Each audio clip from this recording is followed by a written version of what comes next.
ఇప్పుడు నేను ఒకటే మిమ్మల్ని కోరుతున్నా, ఈ ముఖ్యమంత్రి మాట్లాడుతున్నాడు, ఈయనకేదో పెద్ద ఎత్తున విశ్వసనీయత ఉందని, మడమ తిప్పనని.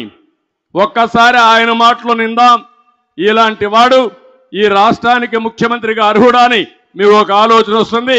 ఒక్క నిమిషం మీరు వినండి.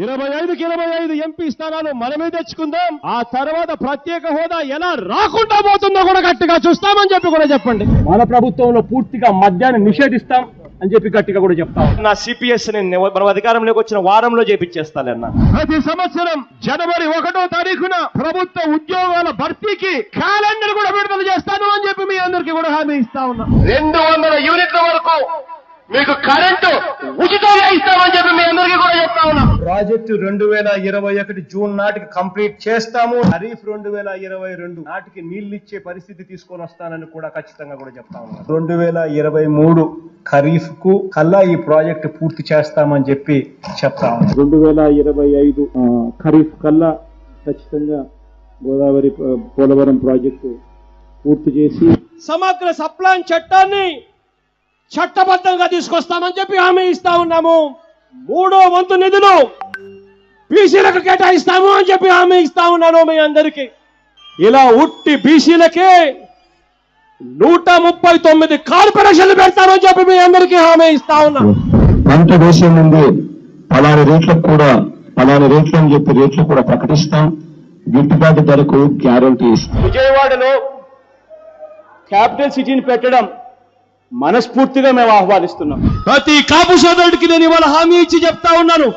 చంద్రబాబు నాయుడు గారి 5 సంవత్సరాలలో ఏదైతే కాపు కార్పొరేషన్ కోసం నిధులు ఏదైతే కేటాయించాడో ఆ నిధులకు రెట్టింపు నిధులు కేటాయిస్తాను అని చెప్పి మీ అందరికీ కూడా హామీ ఇస్తా ఉన్నా.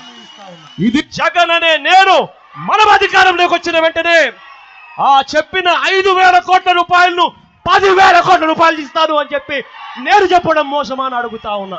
సౌమ్యుడిగా పేరు పొందిన ఎక్స్ ఎంపీని అతి కిరాతకంగా ఇంట్లోకి చొరబడి గొడ్డలి తీసుకొని నరికి అత్యంత దారుణంగా చంపడం అన్నది ఇంతకన్నా దారుణమైన విషయం ఎక్కడా ఉండదు. కరెంటు ఛార్జీలు బాధుడే